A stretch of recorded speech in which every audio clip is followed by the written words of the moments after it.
Hello, everybody, and welcome to USA Karate's Meet Our Olympic Hopefuls series, a series where each week we are sitting down with one of our 8 Olympic hopefuls. Today, we are talking with Brian Irr, who will be representing Team USA at the Paris Olympic Qualifier in the plus 75 kilogram division for his chance to compete at the Tokyo Olympic Games this coming summer. Brian is an incredibly distinguished athlete on both the domestic and international stages. He was the senior Pan American champion in 2018 and gold medalist at the 2019 Pan American Games. He has also taken home a silver and 2 bronze medals at K1 events and 2 bronze medals from PKF competitions. Brian is currently ranked 8th in the WKF rankings and 17th in the Tokyo 2020 standings.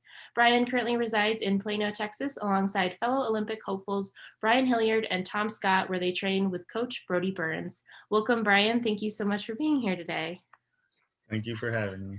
All right, so jumping right in, I thought we could start with talking about your karate career thus far. So how did you get involved with karate? When I was a child, my little brother actually wanted to sign up for karate. He was 3 years younger than me, and at the time he was 4 years old, and the dojo in town didn't accept students until the age of 5, so he had to wait an extra year. And my parents asked me if I wanted to start now, and then Adam, my brother, could join the next year, and I said no, I'll wait for my brother. So we signed up together. I was 8 and he was 5, and then grew up through karate together, tested together, competed at competitions. He was always better than me at competitions in his age group than I was in my age group. We got our black belts together, and then eventually he wound up phasing out and pursuing school sports and collegiate sports, and I stuck with karate, and that was it. Have you always dreamed of competing, specifically at an international elite level, or was competing something that came along the way as you progressed with karate? Yeah, it was definitely more progressive for me. So as a child, it was just local tournaments, and then as we kind of outgrew that local circuit, we started traveling out of state to different tournaments. And then as I became a teenager, progressed into trying out for the junior national team and having a lot of success there.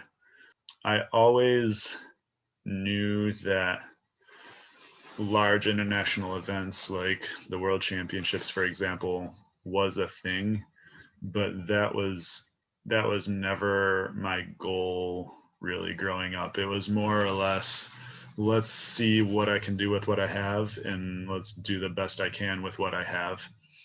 I need to try to like win local tournaments first, then win regional tournaments first. Now my focus is national championships. I want to win the national championships. Okay, now that I won national championships, I want to medal at an international tournament. Okay, now that I medaled at an international tournament, I want to win an international tournament. Okay, now that I'm winning international tournaments, now I can start setting my eyes on the world championships, and in this case, the Olympics. So as far as my ultimately the end goal would be to win at the highest level, but personally I always look at the next step first, just looking at the next step. Don't get too far ahead of myself. Mm-hmm. As someone who's competed in a wide range of competitions, both internationally and domestically, when it comes to competitions, how do you leave when you don't exactly get what you're hoping to get out of them? Do you leave with a positive attitude, or how do you kind of approach those? Yeah, I can almost always find something to take away from a competition experience, whether I win or lose. Even if I win a competition, I can still find things that I did wrong or I could do better. And even if I lose a competition, I can still find moments where I performed something well, or something worked, and maybe the end result didn't end up. But there's always positives to take out of it, and there's always room for improvement, right? So to me, the growing aspect of it, growing as an athlete, is is not in any way related to the results of the competition. So, moving along, we wanted to hear from our athletes specifically about COVID-19 and the effect that it's had on you and your training. So, how have you personally been impacted by COVID-19, and what changes, if any, did you have to make in order to be successful during 2020? Just as far as the general precautions and social distancing restrictions and mask mandates and all that kind of stuff, obviously we've all felt the effects of that. Not traveling for the last year for competitions has been a big change of pace compared to what we've been going through the year and a half before this with the Olympic tryout process. And at the time it was very welcome, because after a year and a half of traveling out of the country at least once a month for 18 months straight or whatever it's been, the break from traveling initially was very welcomed, but then also got a little antsy, like, oh, I just want to get out there and compete again.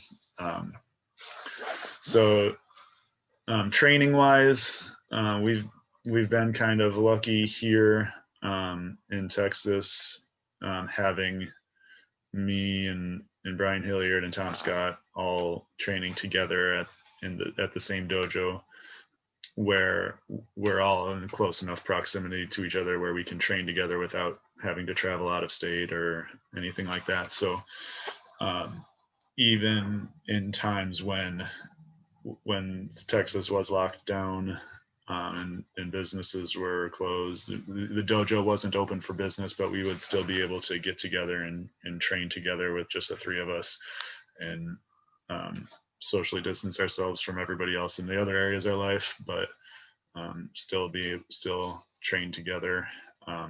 And we haven't really had too much of a lapse in training as far as that goes. So our strength and conditioning coach has been great. Even when the gym that we train at was closed, he did a great job of providing us with materials, like equipment that we need, and exercise programs to train with at home. So our strength and conditioning schedule didn't change at all. We were still training at the same times each day. We were just training from home on a Zoom call with each other instead of meeting at the gym to train together. So from that perspective, it hasn't really affected too much. The way that we do it, as far as taking extra precautions, is obviously different, but the training was still happening and the conditioning was still happening, and we're still working towards the same goals that we were working towards a year ago. So. Mm-hmm. And how has it been training with Tom Scott and Brian Hilliard? Do you think training together has kept you all motivated and focused? For sure. I know before I moved here to Texas, for a couple of years, I literally had one person that I trained with, and he was my neighbor, who was also a member of the dojo, and he was a 55-year-old man. So it was more just a live body to move around with. It wasn't necessarily elite level training partner, but still very thankful for him and his effort, and that kept me kind of going during that period of my karate career when my dojo back home in Buffalo closed. So moving to Texas, that was one of the biggest reasons for moving, was if I wanted to pursue this Olympic thing seriously, I needed people to train with on a regular basis. And I knew that moving here to Texas and having Tom and Brian and the other athletes at the dojo to train with on a regular basis would be hugely beneficial to me. So they definitely push me to be faster, be stronger, be better, whether we're at the gym together or at the dojo together. So very thankful for them. And speaking of competitions coming up very soon, this year's event season is right around the corner from us, Yeah. actually. So, what do the next few weeks and months look like for you in terms of training specifically?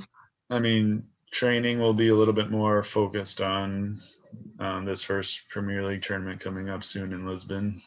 I think the fact that it's a Premier League event that's not counted towards Olympic qualification, it'll be a good practice tournament, we'll say, to get back into the swing of things with no pressure of the result, like pressure of the results aren't going to be the same as one that's directly tied into the Olympic qualification process.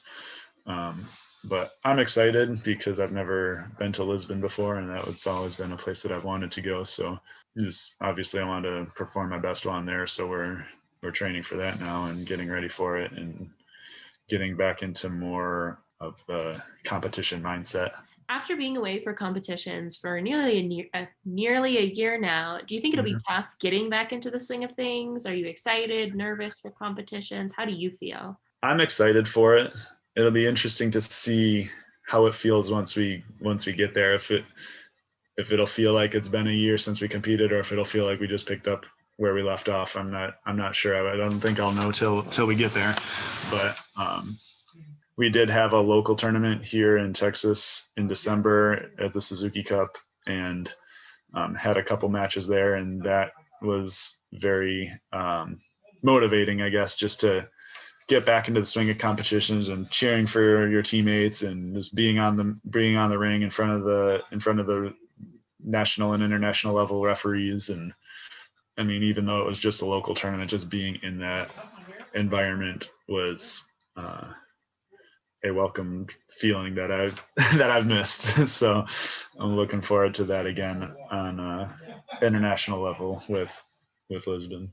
Reflecting back on 2020 real quick, Mhm. how have you seen yourself grow in karate, but not just in karate, but mentally as well? Yeah, I think the biggest thing is more mental than physical. So knowing, like, still maintaining that a desire to train and improve, even though you don't have a specific target in mind, because at the time we didn't know when the next event was going to be. We didn't know if COVID would cancel events all the way through 2021, 22. We didn't know how long events would be canceled because of this. So I guess it's more the mental stamina, perseverance to keep training and keep improving for an unknown future date, rather than having a specific goal to work towards. That was kind of a new feeling to work through. Lastly, before we move on, what have you missed most about competitions that you're excited to get back to? Probably just seeing everybody, teammates from across the country, friends from teams from other countries, even rivals in my own category, seeing them again, getting another chance to prove yourself against them. I would say just the relationships with the people and the interactions with people is something that I'm really looking forward to. All right. So next up, we wanted to ask you specifically about the Paris Olympic qualifier and the Tokyo Olympics, which will be happening in what feels like right around the corner. Yep. But to start off, let's flash back to 2016. So back in 2016, when it was first announced that karate would be introduced as an Olympic sport in this year's games, what were your initial thoughts? How did your training, your outlook, and your goals change with this news? Yeah, so when I first heard the news, I was actually surprised, because I've been hearing year after year after year since I was a kid that this might be the year for karate to be in the Olympics. This might be the year. So there's been there was a lot of talk of it becoming a reality leading up to 2016. I was like, yeah, but I'll believe it when I see it. So until that time, I'm not going to get excited. And then once the announcement was made that it was approved, I was like, oh wow, this is awesome, finally.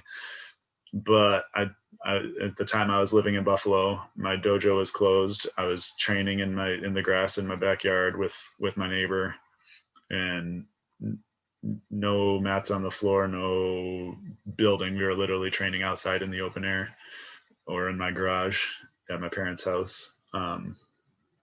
So no coach, just the two of us doing drills together. And I was like, man, and at that time I was still competing nationally and occasionally internationally, but more out of just as a hobby, I guess. I love traveling. I love competing. It was fun to me. So I still did the best. Like I said, I did the best I could with what I had. But I knew that if I wanted to pursue the Olympic dream, once karate got approved as an Olympic sport, I knew that I was going to have to do something different. So if I wanted to make a real attempt at it instead of just kind of going through the motions. So I just kind of assessed where I was at life in Buffalo and where I ultimately wanted to be, both through my karate career and my professional career, and had to consider options of, if I wanted to move for karate, where would I move? Where would be the best place for me to go to have people to train with, to have a coach and a support personnel to help me reach my goals. And ultimately decided on Texas. Quit my full-time job back in Buffalo to move to Texas.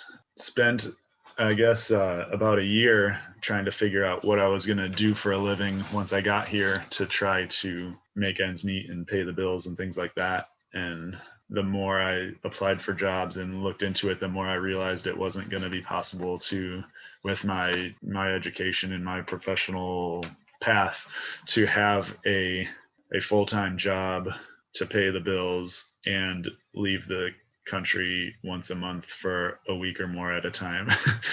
There's no employer that's going to let me work 2 weeks out of a month every month all year round and still give me the full-time pay and benefits that I thought I would need to make ends meet. It took me a while to kind of, I guess, take that plunge of giving up the comfort of my living situation and my work situation in Buffalo to basically reset and start over in Texas, not knowing where I was going to live, not knowing what I was going to do for a living. Ultimately decided that I had a part-time substitute teaching option to pursue when I first moved to Texas that would help pay some of the bills, but probably wouldn't be able to cover all of them, especially having to pay for travel expenses and to pay to travel internationally and all of that. The plan was to move to Texas and basically try to make my life savings stretch long enough till I got to the Olympics, and then pursue a full-time job after that. And it's just been amazing to see how, since the move, taking that leap of faith and just kind of trusting God with, I don't know how this is going to work out, God, but I know that you provide, and I'm trusting you. And just seeing how financially things have just kind of fallen into place. Training wise, things have fallen into place. I was prepared to move to Texas and just drive there and get an Airbnb and then figure out where I was going to live once I got there. A place to live once I moved to Texas fell in my lap like 2 weeks before I moved. And then after that, just coordinating with a roommate to move in with. After that, just kind of fell into place. Like everything's just, I feel like I haven't really been, none of it was by any effort that I made. It was all just I feel like it was all just kind of divine intervention almost. And I don't remember what the original question was. I don't remember if I'm gone off on a tangent or not. So you moved to Texas and you continue your journey to hopefully qualify for the Paris Olympic Qualifier, which you did through your WKF ranking. How do you feel going into this event?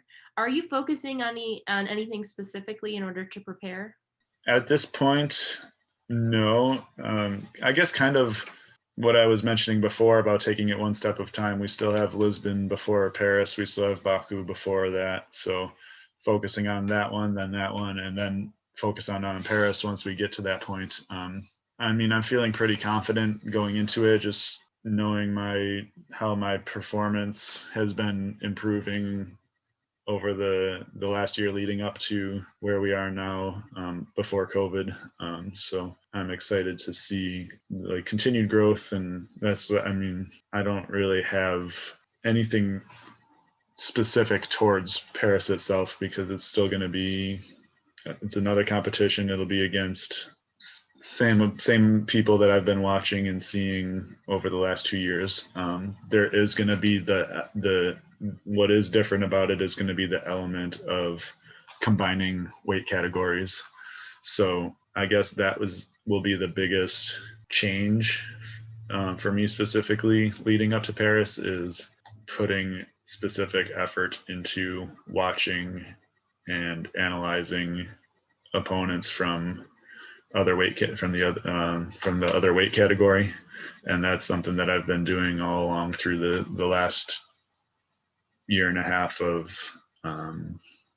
the qualification process. So just familiarizing myself with the potential opponents that I might be facing from the minus 84 category, who I maybe haven't seen as much as the competitors in my own plus 84 category.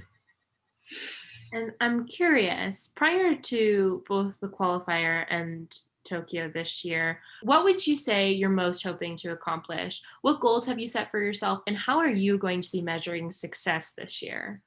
For me, there's different types of goals. Obviously, the obvious results goal is to qualify for the Olympics through the Paris Qualifier. And then the goal after that will be medaling or winning the Olympics. But talking about the Paris Qualifier specifically, the goal that I want to achieve is obviously qualifying for the Olympics through that event. But there are different goals that I have to achieve along the way to help make that become a reality. So just training goals as far as being consistent in my training and putting my best effort in each strength and conditioning session, in each karate practice. Lifestyle goals as far as getting enough sleep, getting enough food in my body before I practice, getting enough hydration, things like that to optimize my performance during training and during competition, things like that. The ultimate results goal and process goals that we want to achieve along the way. So even if the results don't end up the way that I want them to end up, I can still see ways that I've improved along the way. And I can know that win or lose, I'm still better in that moment than I was at the start of this year, both as an athlete and as a person. With this year is going to be a big year for karate, but for you as well. And with every event this year, there's going to be a lot of anticipation for all athletes across the world. Mm-hmm. How do you go into competitions where there is a lot of anticipation? And how do you not let it affect you so that you're able to compete at your best ability? Yeah, and I would say the biggest stress factor is other people's expectations of me. So when I feel like I'm obligated to win a match, for example, there's a lot more pressure than if it's a match where like, it doesn't matter whether you win or lose. So that is something that I have to manage. And a lot of the way that I do that is by having fun. If I'm having fun and enjoying the match, then I'm not worried about the results because I'm having fun anyways. If I'm not having fun, then it becomes more like a work or a tedious task or something like that. And then I don't want to be there. And then my performance falls apart because it's not a positive experience for me. What I mentioned before about seeing the city, enjoying the culture, enjoying the food, enjoying the sights, having fun helps me relax. Just playfully messing around with my teammates, cracking jokes, things like that. That makes it fun for me. In the match itself, just enjoying the moment, enjoying the opportunity to be where I am, enjoying just the whole experience takes away that pressure of needing to win, because then if I'm so focused on the results, then it's almost like the results are determining my self-worth, and that's not true.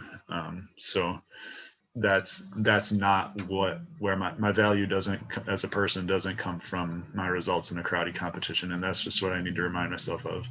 If I'm developing positive relationships with the people around me, if I'm having fun with what I'm doing, uh, um, if I am just being a positive influence in the people around me, then that's kind of where I get value from, and makes it all worth it. Because even if I go and win a match and I had a terrible experience across the board the rest of the way, like winning a match or winning a tournament, yeah, that's cool, but is that really gonna make it a difference in the long run? So try to have more of a big picture mindset and a big picture scope of things than such a small short-sighted perspective. Great. As of right now, on a much dimmer note, karate will no longer be an Olympic sport following the games this year. Mm-hmm. What impact has this had on you, your training, and your Olympic dreams? As far as the Olympic dreams go, I guess that means that this year is the make or break it year for that. So it doesn't really affect anything for me this year. I'm sure after this year with Tokyo, I'll still be involved with karate. I was still traveling and competing internationally even before karate was in the Olympics, and I loved it then. So I'm sure I'll still continue to love it even afterwards. So to me, the Olympic opportunity this year has been a bonus. It wasn't always the goal, so it is more of an added bonus. So with karate not being in the Olympics, yes, it's unfortunate, but I'm thankful to have this opportunity that I do now. And hopefully the next generation of athletes coming up will have another shot at it in the near future. Before we move on, what are you hoping that those who tune into karate when they watch this year's games, who maybe aren't as familiar with karate as a sport, what are you hoping that they take away from watching it? I think what makes karate so fascinating is the amount of diversity and the amount of respect that is instilled in each athlete. So karate as a like from a local dojo perspective is very well known for promoting respect and self-control and positive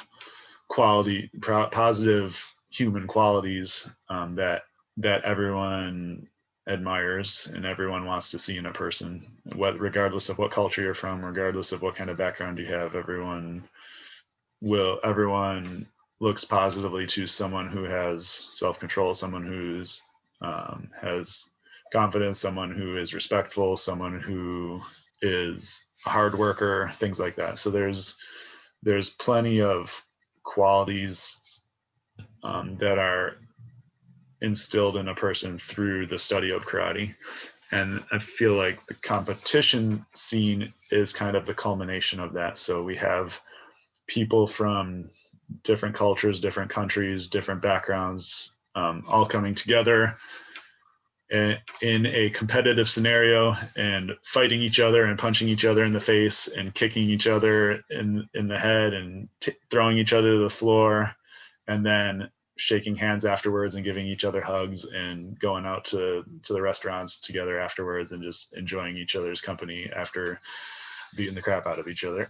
So it's been really cool to see how the competitive rivalry has resulted in many friendships, and I've seen that in my life. I've seen that in the lives of some of my opponents and other people in the world of karate, and friendships that I've made with people from different cultures that I never would have been able to make with if not for karate. But from people from the outside looking in and seeing that and seeing the amount of respect we have for each other and just the unity there, that I think is, especially in today's day and age, I feel like is a huge piece of karate for anybody to admire. So, to finish up, I thought we could do a bit of reflecting on your karate career as a whole. And on Mm-hmm. that note, what would you consider to be your biggest accomplishment so far? So I guess I would say that my biggest accomplishment in karate was this past Premier League in Salzburg. Going into the morning of competition, when I looked at um, my bracket of who I was going to be potentially facing, it was a very stacked bracket with high level competitors who have historically performed better than me in the past.